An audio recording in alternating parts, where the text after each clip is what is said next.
możemy przykleić główkę do reszty gryfu. Problem tu jest taki, że jak ja to posmaruję klejem, to się staje strasznie śliskie. Więc jakbym to teraz ścisnął, tak posmarowane klejem, to mi się po prostu weźmie i rozjedzie.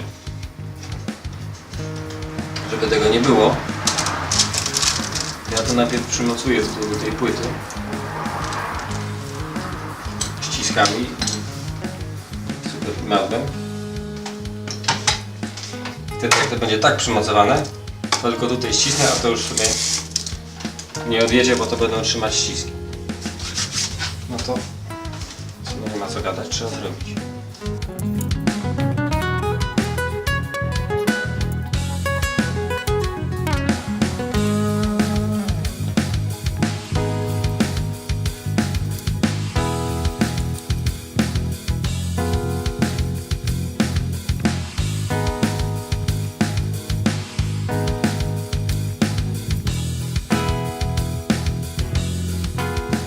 No dobra, to teraz trzeba to ścisnąć. Żeby nie poharadać tego drewna, to ja to zrobię przez taki klocek. Żeby tego klocka to sobie bez sensu nie przykleić.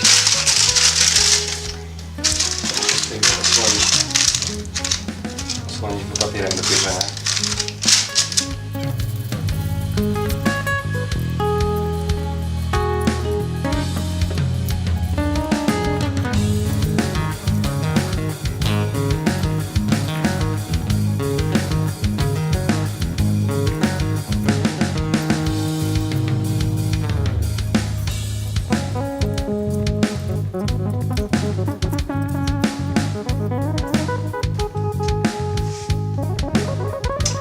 No i zostawiamy do jutra. Minął dzień i już wszystko sklejone. Można porozkręcać.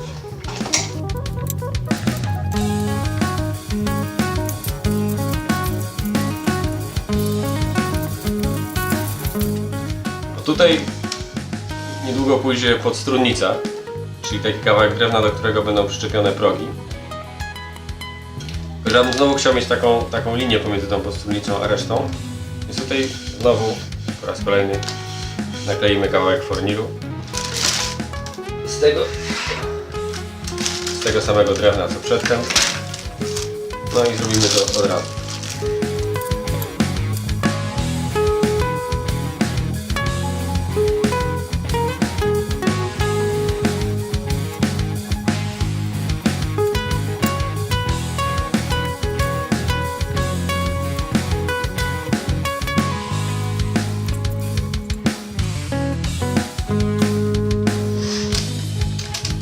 No i w tym momencie temu sympatycznemu kawałkowi drewna mówimy do jutra. No to możemy wszystko rozkręcać.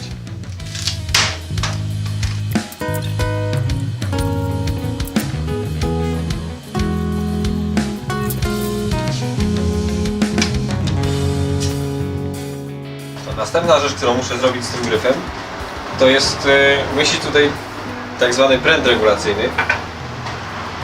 Pręt regulacyjny to jest takie coś, różne są, ale ten, który tutaj będę używał, to jest taki wynalazek, że tutaj mamy taki kawałek, metalową sztabkę i do tego przymocowany pręt nagwintowany, także mogę go tu obracać. I on tak jak śruba się wkręca w ten kawałek metalu i efekt tego jest taki, że jak go kręcę w jedną stronę, to się wszystko wygina do góry, w tą stronę, a jakbym pokręcił tym prętem w drugą stronę, to mi się wszystko zaczyna wyginać w dół. Więc jak to teraz umocuję tutaj w gryfie pod podstrunnicą, to będzie wyginało cały ten gryf. I w ten sposób jak ten gryf mi się zacznie krzywić, to mogę przy pomocy tego pręta go wyprostować. Do tego to służy, do prostowania gryfu. Naprawdę jak on się potem zacznie patrzeć, albo jak struny będą go za mocno ciągnąć i będzie się wykrzywiał, to ten pręt go wyprostuje. No, tylko że żebym potem mógł tą podstrunnicę nakleić, no to ten pręt musi tutaj wejść w taki rowek. Muszę zrobić taki rowek, który ten pręt po prostu włożę i potem dopiero na to będzie można nakleić podstrunnicę. No to rowek zrobię przy pomocy frezarki z takim akurat frezem. Tak się składa, że mam tutaj taki frez, który ma szerokość dokładnie taką jak ten pręt. Więc jak tym przejadę przez to, no to zrobię rowek o dokładnie takiej grubości jak trzeba. Jedyne co, to ten rowek musi być prosty. Musi być idealnie prosty, nie być raz głębszy, raz płytszy i nie chodzić na boki. No to do tego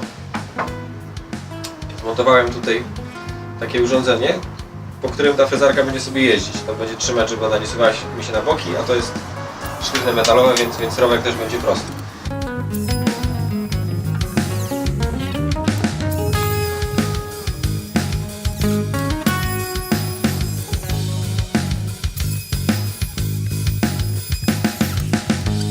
Mamy tutaj świetny kanalik, w który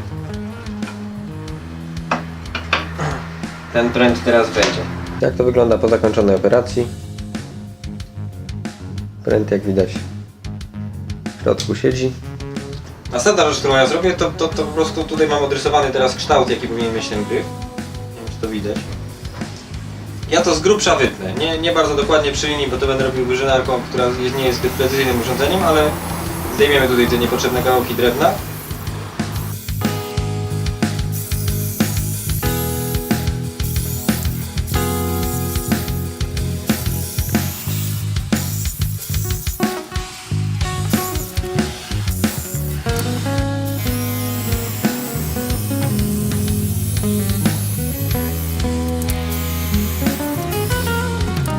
Teraz weźmiemy gryf i ukształtujemy w nim tylną część, która będzie połączona z korpusem.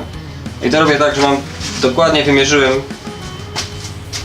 dokąd ona ma sięgać. Przyczepiam tutaj kawałek płyty z równą krawędzią i potem przejeżdżam to frezarką prosto, co mi odtworzy tą prostą krawędź.